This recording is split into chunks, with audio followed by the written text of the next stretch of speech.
할렐루야, 반갑습니다. 우리 옆에 있는 분들 얼굴 보시면서 인사합니다. 잘 오셨습니다. 반갑습니다. 보고 싶었습니다. 할렐루야. 네, 고맙습니다. 매일 볼 수만 있다면 얼마나 좋을까요? 네, 일주일에 한 번씩 뵙습니다. 여러분의 삶과 여러분의 모든 기도의 제목에 하나님의 은혜가 넘치시기를 축복합니다. 할렐루야. 우리 3월 들어서 말씀의 주제는요, 신앙생활을 해야 하는 이유입니다.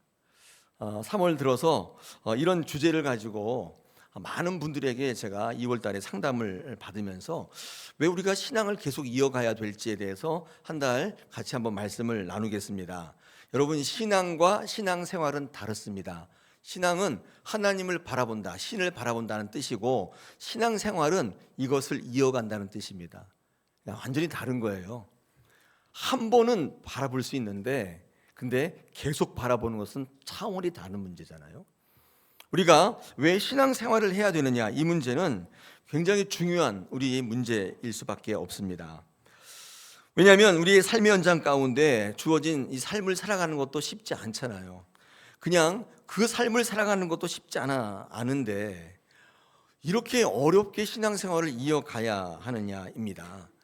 사람들한테 부대끼고 이야기 듣고 기분 상하고 그래서 힘들고, 차라리 신앙생활 안 하면 어떨까?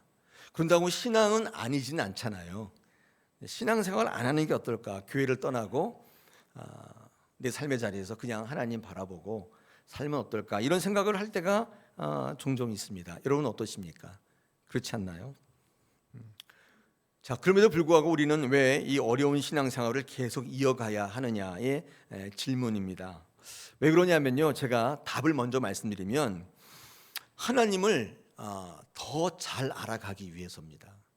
신앙하면 하나님을 알 수는 있지만 그 하나님이 부분적일 수밖에 없어서 더 알아가려면 신앙생활을 하셔야 돼요. 신앙을 계속 이어가야 돼요. 한 번 하나님을 바라보는 것으로 하나님을 다 알 수 없잖아요. 신앙을 계속 이어갈 수밖에 없다는 것입니다. 많은 사람들은요, 다양한 자신만의 방법으로 또 다양한 이름으로 하나님을 믿습니다. 신앙합니다. 자, 그렇다면 기독교의 하나님은 어떤 하나님이냐? 다른 신앙에서 말하는 하나님과는 좀 많이 다릅니다. 달라요. 그래서 신앙생활을 쭉 이어갈 때 우리 기독교 공동체 안에서 신앙생활을 계속 이어가게 되면 여러분이 알고 있는 부분적인 하나님 외에도 깊고 넓으신 하나님, 우리가 오해했던 정말 온전한 하나님을 알아갈 수가 있다는 것입니다. 그러므로 여러분, 신앙하는데 그치시면 안 되고 신앙생활을 하셔야 돼요. 공동체 속에서 또 많은 사람들과의 교제 속에서 또 하나님 우리에게 주시는 사명 속에서 신앙생활을 이어가야 한다는 것입니다. 자, 그렇다면 우리 기독교가 추구하고 목적하는 바람직한 온전한 신앙이라는 게 뭘까? 한마디로 말씀드리면 아까도 말씀드렸듯이 온전한 신앙은 전체를 보는 신앙입니다. 우리 기독교가 추구하는 신앙이에요. 제가 추구하는 목회이기도 합니다. 온전하지 못한 신앙이 있다면 그것은 부분적으로만 아는 거예요. 내가 알고 싶은 것만 알고 내 시각으로 내 관점으로 보는 시각, 이런 신앙은 부분적인 신앙이에요. 온전치 않습니다. 온전한 신앙은 전체를 보는 신앙이라고 했는데, 전체를 본다는 것은 속속들이 모든 것을 다 빠짐없이 본다는 의미가 아닙니다. 하나님을 다 알 수는 없어요. 불가능하죠. 그렇다면 전체를 본다는 의미가 뭐냐면 저도 공부해서 알고 신앙을 하면서 깨닫게 되는 건데 꼭 잘 들어보십시오. 전체를 보고 안다는 의미는 이런 겁니다. 우리가 어디에서부터 왔고 어디로 가는가, 또 어디에서 끝날 것인가, 즉 시작과 끝을 아는 거예요. 이거를 한마디로 말하면 전체를 본다는 뜻이에요. 여기서부터 여기까지 다 보는 거예요. 속속들이 뭐 다 알고 그런 건 아니지만 시각이 넓어져 가지고 처음과 끝을 아는 거예요. 여러분, 이것이 기독교가 추구하는 전체를 보는 신앙입니다. 여러분, 전체를 보게 되면 중간에 이렇게 볼 때와는 다르게 오해하지 않게 돼요. 부분적으로 아는 신앙은 어떤 신앙이냐면 우리가 삶에서 누리는 좋은 것들 있잖아요.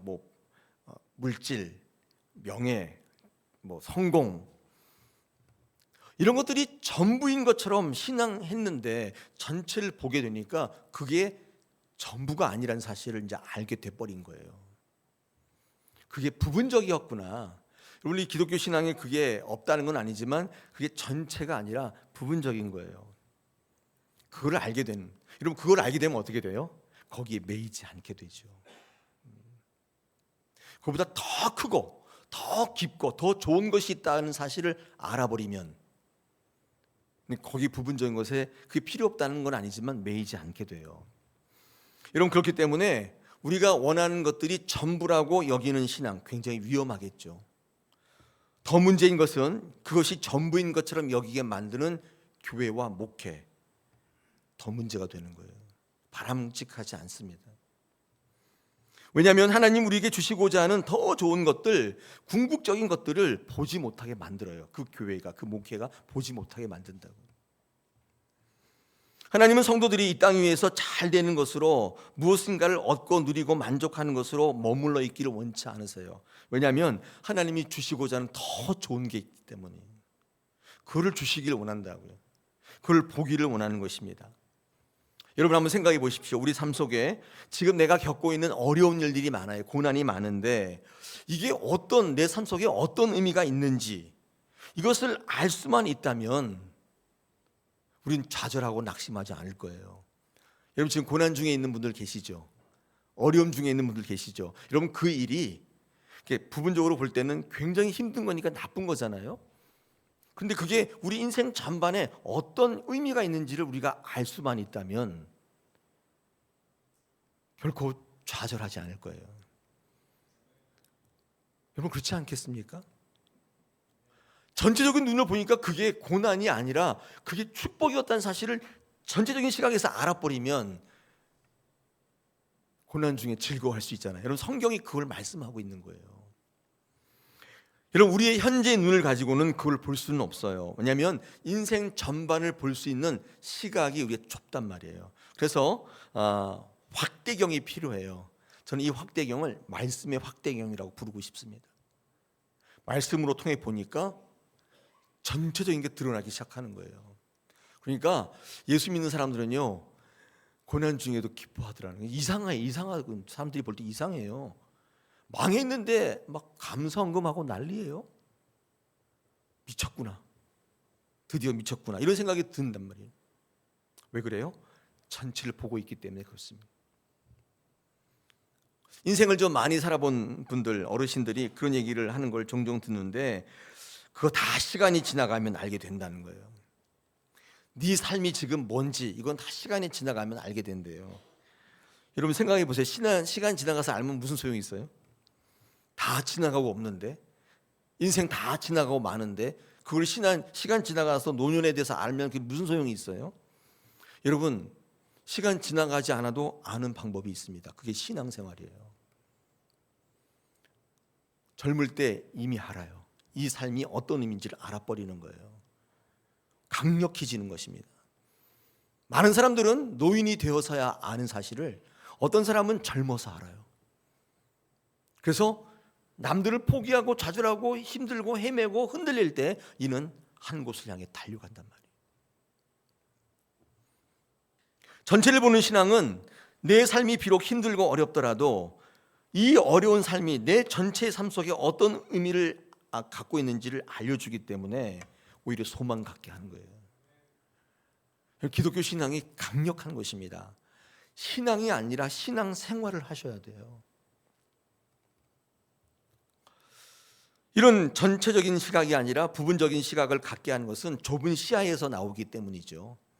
여러분 좁은 관점, 좁은 시야는 무지를 뜻합니다. 알지 못하기 때문에 그래요. 그러니까 내가 보는 것만 다라고 생각하기 때문에 그런 거예요. 내가 경험한 것만 다라고 생각하기 때문에 그런 거예요. 이런 것에서 말씀의 확대경은 말씀을 통해서 끝까지 이게 보게 만들기 때문에 여러분 전체를 보는 신앙의 특징은 뭐냐면 말씀을 잘 알고 있는 사람들이에요. 제가 오늘 그 사실을 하나 얘기할 텐데 앞에 화면 보시면 로마서 10장 1, 2, 3절을 제가 준비해 왔습니다. 제가 한번 읽어보겠습니다. 여러분 굵은 글씨를 통해서 한번 보십시오. 형제들아, 내 마음에 원하는 바와 하나님께 구하는 바는 이스라엘을 위함이니 곧 그들로 구원을 받게 함이라. 내가 증언하노니 그들이 하나님께 열심히 있으나 올바른 지식을 따르는 것이 아니니라. 하나님의 의를 모르고 자기의 의를 세우려고 힘써 하나님의 의에 복종하지 아니하였느니라. 복종 안 하는 게 아니라 힘써 안 한대요. 힘써 하나님을 알기에도 힘들어, 나가기 힘든데 힘써 알지 않기를 원하는, 이게 무슨 말이에요? 여러분, 이 말씀은요, 사도 바울이 로마 교회에게 했던 권면의 말씀인데, 여러분, 사도 바울은 로마에 가보지도 않았고 로마 교회를 세운 적도 없습니다. 기독교 역사를 보면 이 로마 교회의 가장 큰 문제가 뭐였냐면, 로마 교회에 전체적인 신앙을 가르치는 목자가 없었어요. 이 사도 바울이 갔었으면은 또 편지도 쓰고 이렇게 조언도 하고 가르치기도 했었을 텐데, 사도 바울은 로마에 간 적이 없어요. 그러면 로마 교회가 어떻게 생겼냐면, 예전에 사도행전 2장에 보면 오순절 성령 강림 사건 때 로마에서도 사람들이 왔었거든요. 그때 성령이 막 임하고 뜨겁고 막 방언이 터지고 이 신기한 체험을 했었단 말이에요. 그 사람들이 그 은혜의 감격과 체험을 붙들고 로마로 가서 교회를 만들었어요. 그러니까 그들이 어떻게 신앙생활을 하냐면, 여러분, 그런 방언의 감격과 체험, 이런 부분적인 거잖아요. 부분적인 거. 이걸 가지고 신앙생활을 하고 있더라는 거예요. 하나님을 아는 열심은 있는데, 하나님께 열심은 있는데 올바른 지식이 따르지 않아요. 그러니까 그 부분적인 것을 가지고 진짜 전부인 것처럼 신앙하고 있더라는 거예요. 그들이 받았던 은혜의 감격, 체험. 야, 이거 끝내주는데 이거구나 신앙은, 이렇게 하고 있더라는 거예요. 그래서 하나님께서 주시고자 하는 크고 넓고 전체적인 것들을 보지 못하고 거기에 매여 있는 거예요. 올바른 지식이 없는 열심을 지적하고 있어요. 이게 로마 교회의 문제였던 것입니다. 사도 바울이 지적하고 있어요.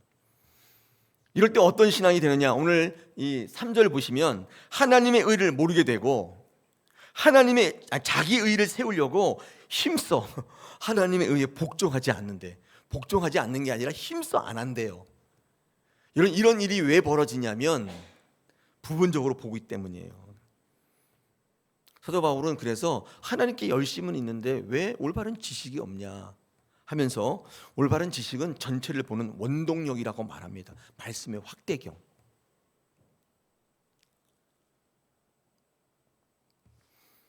여러분의 신앙은 뭘 기본을 깔고 있어요? 이렇게 오순절 성령 이렇게 막 엄청난 체험, 이걸 기본으로 하고 있나요? 아니면 하나님을 더 알아가려고 하는 올바른 지식 하고 있나요?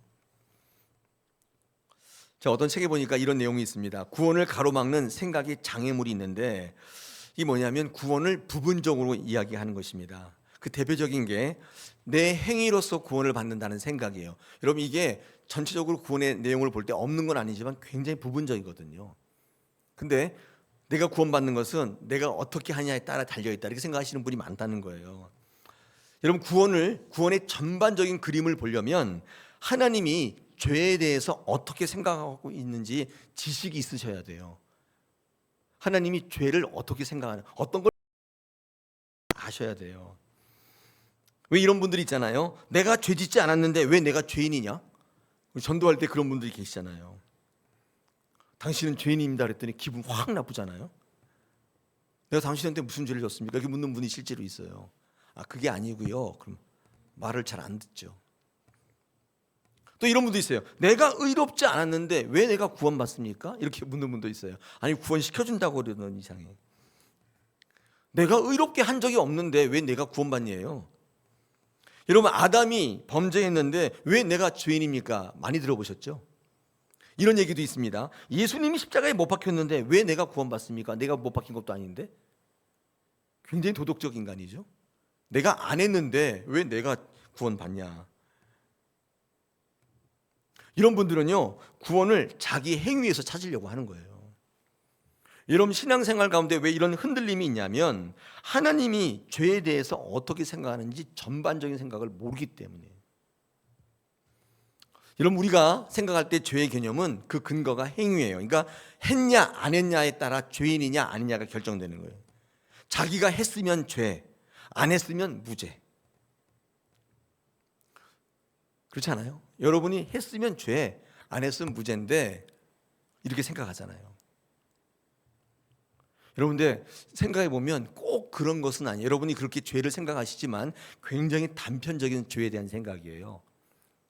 꼭 그런 건 아니에요. 예를 들어서 어떤 성이 있는데 이제 외적들이 쳐들어왔어요. 성을 다 꽁꽁 싸고 성문 다 닫고 방어하고 있는데 어떤 한 사람이 배신해가지고 밤에 성문을 몰래 열었어요. 그럼 어떻게 돼요? 어떻게 돼요? 다 죽습니다. 다 죽는 거예요. 내가 안 열었잖아요. 근데 난 죽는다 그 말이에요. 코로나 같이 뭐 치명적인 질병이 만연해서 다 죽게 되었습니다. 다 죽어요 막. 근데 어떤 위대한 과학자, 의학자가 백신을 개발했어요. 그랬더니 어떻게 돼요? 다 살아요, 다 살아. 한 사람의 공로 때문에 다 사는 거예요. 한 사람의 배신 때문에 다 죽어요. 내가 안 해도 죽고 내가 안 해도 사는 거예요. 내가 꼭 해야만 구원받고 내가 꼭 안 하면 죄 아니고 그런 거 아니에요, 여러분. 그건 죄의 단편적인 생각이에요. 부분적인 거라고요. 로마서 5장 앞에 화면 12절 읽어보겠습니다. 그러므로 한 사람으로 말미암아 죄가 세상에 들어오고 죄로 말미암아 사망에 들어왔나니 이와 같이 모든 사람이 죄를 지었으므로 사망이 모든 사람에게 이르렀다. 한 사람으로 말미암아. 내가 죄 안 지었다니까요. 여러분, 하나님의 죄의 개념은 네가 했냐 안 했냐 그런 개념이 아니라, 제가 성경을 읽어보면, 책을 읽어보면요, 어떻게 설명하고 있냐면 하나님이 죄라고 말씀하는 근거는 이렇게 한번 표현해 보겠습니다. 소속의 문제예요. 그러니까 네가 어디에 속해 있냐예요. 너는 하나님의 사람이냐 세상 사람이냐, 이런 문제를 가지고 하나님은 죄의 기준을 가지고 계세요. 하나님의 약속 안에 있는가, 하나님 약속 바깥에 있는가. 하나님 안에 있을 때는요, 하나님을 향해 달려갈 때는요, 죄가 아니에요. 그러나 하나님 바깥에 있을 때는 아무리 선하고 아무리 좋고 아무리 기똥찬 목적을 갖고 있더라도 죄라. 할렐루야. 여러분, 이게 기독교가 말하는 전체적인 시각이에요. 이걸 모르면 내가 안 했으니까 무죄, 내가 했으니까 나는 죄받아 마땅해, 이런 삶을 사는 거예요. 나에게서 자꾸 찾는 거예요. 성경의 죄의 개념은 죄를 지은 그 사람만의 단독적이며 의지적인 결정이라고 보고 있지 않아요. 주변에 많은 사람들의 악한 영향력이 있고 그런 것 때문에 그 죄를 짓고 있다고 보기 때문에 이 성경의 죄의 전체적 개념은 공동체 개념이에요. 아담과 하와를 한번 예를 듭시다. 아담이 하나님께서 선악과 먹지 말라고 했잖아요. 근데 이 선악과를 따먹은 사람은 누구예요? 하와가 따먹었어요. 아담에게 했는데, 근데 그 죄의 대가는 아담과 함께 감당하게 됩니다. 왜냐하면 아담은 직접적으로 죄를 그 선악과를 따먹지는 않았지만, 행위를 하지는 않았지만 하나님 바깥에 있었어요. 하나님을 왜곡했다고요. 부정적 영향력을 끼쳐요. 화면 보시면 제가 두 군데를 적어왔습니다. 창세기 2장 17절은요, 하나님이 아담에게 하신 말씀이에요. 선악을 알게 하는 나무 열매는 먹지 말라. 네가 먹는 날에는 반드시 죽는다. 하나님이 아담에게 말씀하셨어요. 근데 이 아담이 하나님을 향해 있지 않다 보니까 말씀을 왜곡해요. 창세기 3장 3절. 동산 중앙에 있는 나무 열매는 하나님의 말씀에 너희는 먹지도 말고 만지지도 말라 너희가 죽을까 하노라. 이건 아담이 하와한테 한 얘기거든요. 말을 바꿨어요. 여러분, 반드시 죽는다 하고 죽을까 하노라는 다른 얘기예요. 다른 얘기라고요. 죄의 악한 영향력이지. 하나님 바깥에 있으니까 하나님의 말씀을 들은 대로 전하지 않고 왜곡시키는 거예요. 여러분, 이런 게 죄예요. 이런 게 죄예요. 여러분, 그러므로 이 전체를 보는 신앙을 갖는 것은 굉장히 중요한 그리스도인의 과제요, 목표예요. 여러분, 이 시간 한번 생각해 볼 때 여러분의 신앙은 전체를 보고 있습니까? 아니면 요만큼만 보고 있나요? 난 신앙생활 할 동안 건강할 거야, 난 돈 많이 벌어서 우리 가족이랑 행복하게 살 거야, 이거 굉장히 좋은 가치지만 여러분, 그 부분적인 거예요. 근데 진짜 좋은 거, 큰 거, 이 말씀의 확대경이 있으면 보이기 시작하고 거기에 매이지 않는 삶을 살아간다 그 말이에요. 우리가 신앙생활 해야 되는 이유가 여기에 있습니다. 오늘 성경 말씀 고린도전서 13장은요 이 사랑장이라고 불리는 거 아니에요. 사랑장. 그래서 사랑이 어떤 것이다 이렇게 쭉 얘기하는, 은사 가운데 가장 큰 게 사랑이다 이렇게 말씀하시는 그런 저희 고린도전서 13장 1절부터 우리 8절까지 얘기하는데, 그런데 오늘 너희가 부분적으로 한다, 부분적으로 하는 것은 다 패한다, 나중에는 지금은 거울을 보는 것처럼 희미하지만 나중에는 얼굴과 얼굴을 맞대어 보는 것처럼 확실하다. 여러분 그때 거울은요 지금 거울 아니에요. 황동 거울. 사도 바울이 있을 때 거울은 황동 거울, 희미해요. 아마 오늘 성경 읽을 때 거울을 보는데 왜 희미하지? 안 닦았나? 그게 아니라 황동 거울, 이게 희미해. 그런데 마지막에 가면요 뚜렷하게 보는, 얼굴과 얼굴을 맞대어 보는 것처럼 부분적인 것들이 사라지고 전체 의미를 알게 돼버리는 거예요. 오늘 이 말씀을 주시는데 여러분 기묘하게 이 말씀이 사랑 다음에 붙어 있단 말이에요. 이유가 뭘까요? 하나님은 사랑을, 아가페적인 사랑을 얘기하셨는데 이 말씀 다음에 이런 말씀을 지적하시는 이유는 당시에 고린도 사람들이, 고린도에 있는 많은 사람들이 사랑을 조건 없는 언제나 이런 사랑으로 인식하지 않고 어떻게 했어요? 항상 상황적으로 현실적으로 이해하는 사람들이 많았던 탓입니다. 그래서 사랑도 있잖아요. 조건 없이 값없이 하는 게 아니라 상황에 따라 형편에 따라 살아갈 때 할 수도 있고 안 할 수도 있고, 부분적인 논리로 많은 사람들이 이해하고 있었다는 거예요. 그때 사도 바울은 이 말씀을 증거하면서 그런 게 아니라는 거예요. 사랑은 전부다, 전체다. 너의 필요와 너의 요구에 따라 하는 게 아니라는 거예요. 어느 때나 언제나 사랑은 한다. 오늘 8절 보십시오. 여기에 예언도 패하고 방언도 패하고 지식도 다 패하지만 사랑은 언제나 있다. 사랑은 언제나 있다는 말이 언제나 하는 것, 어떤 상황에도 있는 것이다, 전체다. 이 말씀을 이 고린도 사람들에게 하고 있는 것입니다.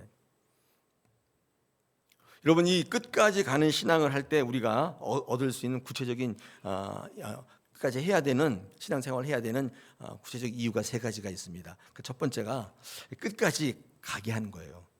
전체를 보게 되면 끝까지 갑니다. 끝까지 안 가는 사람들은 끝이 몰라서 안 가는 거예요. 불확실하기 때문에. 끝을 알면 끝까지 가게 되죠.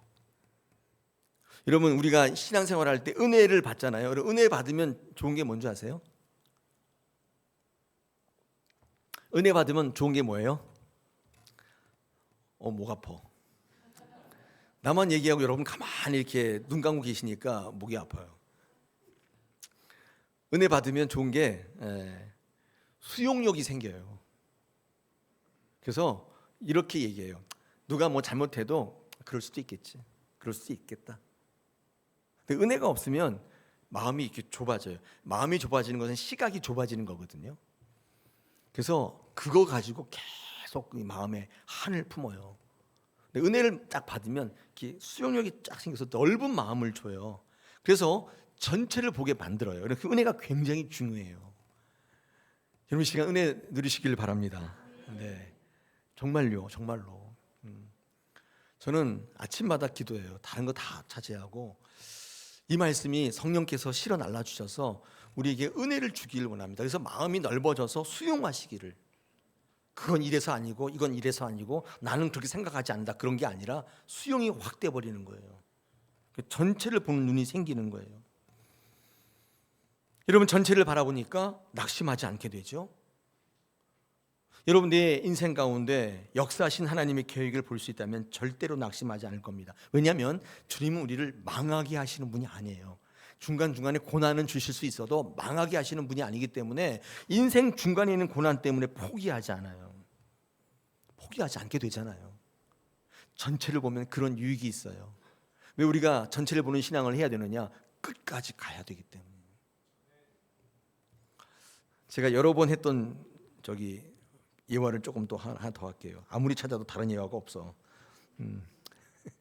여러분 8차선 고속도로가 있고 비포장 오프로드 시골길이 있어요. 어떤 길이 좋아요? 그렇게 물으면 많은 사람이 이렇다 저렇다 얘기하는데 여러분 이건 우문이에요. 왜냐하면 이거는 답을 할 수 없는 명제란 말이죠. 이유가 뭐냐면 끝을 모르기 때문이에요.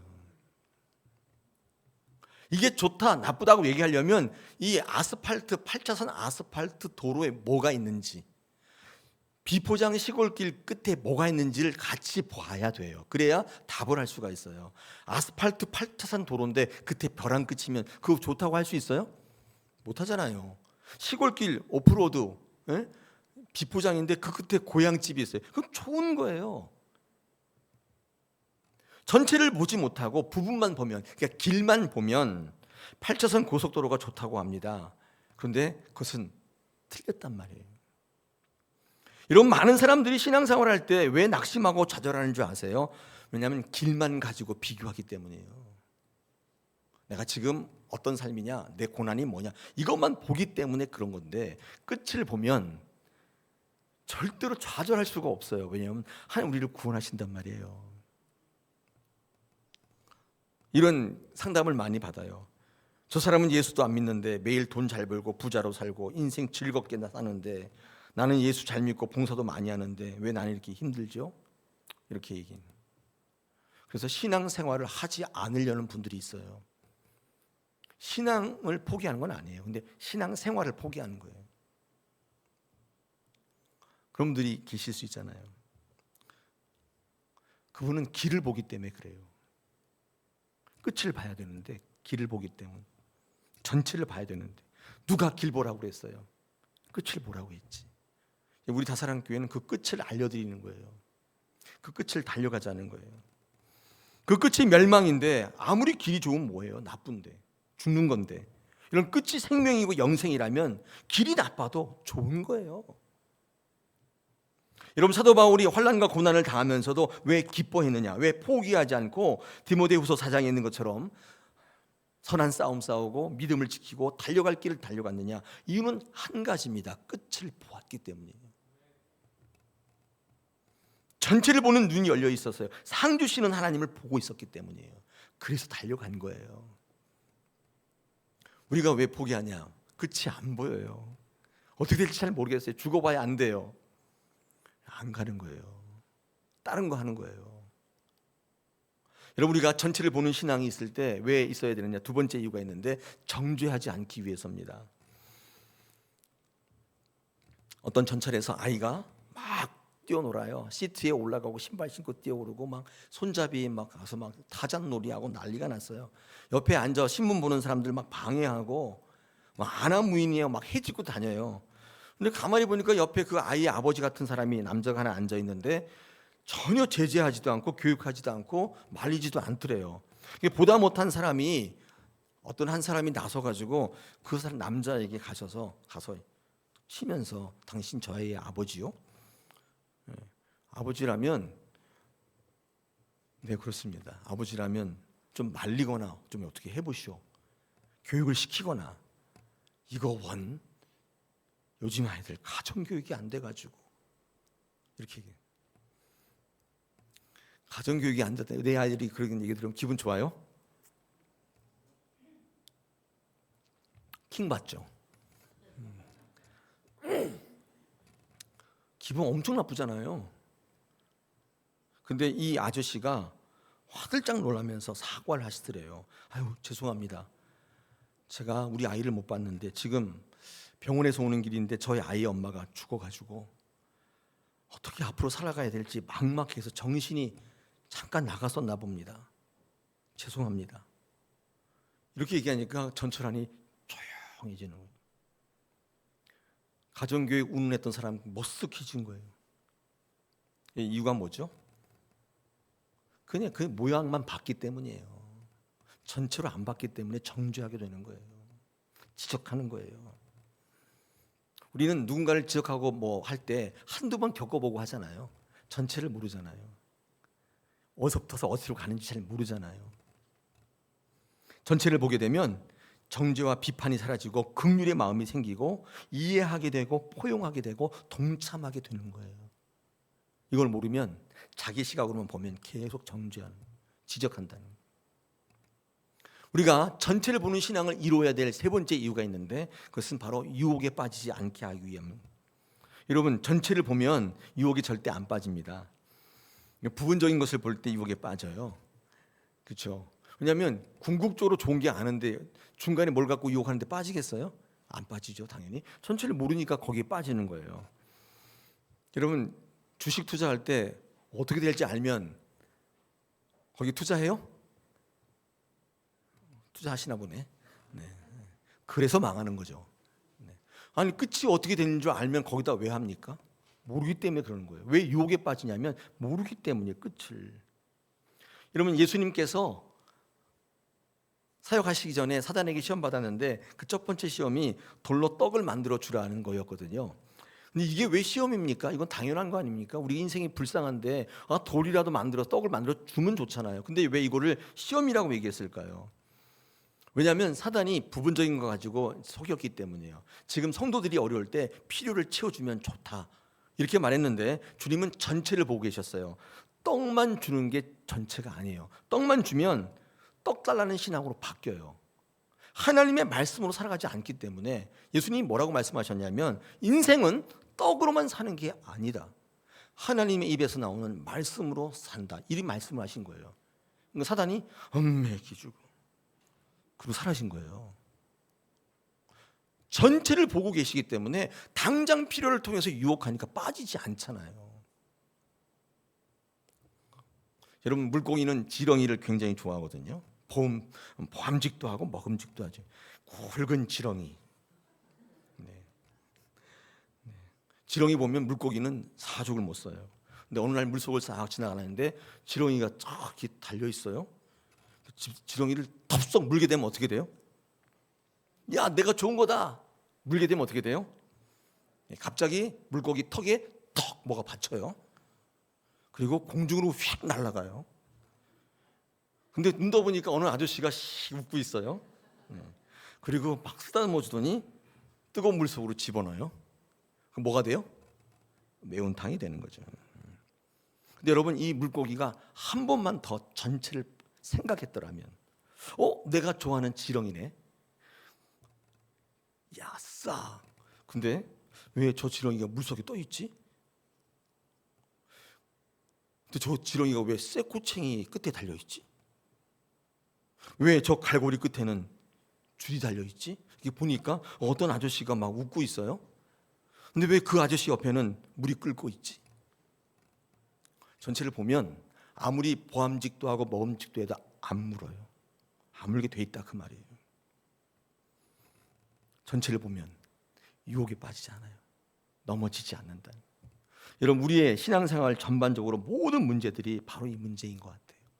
부분적으로 아는 거. 여러분, 신앙에 그치지 마시고 신앙생활을 이어가셔야 돼요. 물론 압니다. 힘들고 어려워요. 보통 힘든 게 아니에요. 그런데 하나님을 더 잘 알아가고 내가 생각했던 것 이외로 전체적인 그림이 있다는 사실을 알게 되면 유익이 넘쳐요. 여러분, 힘들고 어려워도 이어갈 가치가 있다 그 말이에요. 할렐루야. 3월 주제, 왜 신앙을 계속해야 되느냐, 신앙생활을 해야 되느냐. 첫 번째 이유입니다. 오늘 이 말씀으로 여러분 하나님 앞에 온전히 나가시는 여러분 되시기를 축복합니다.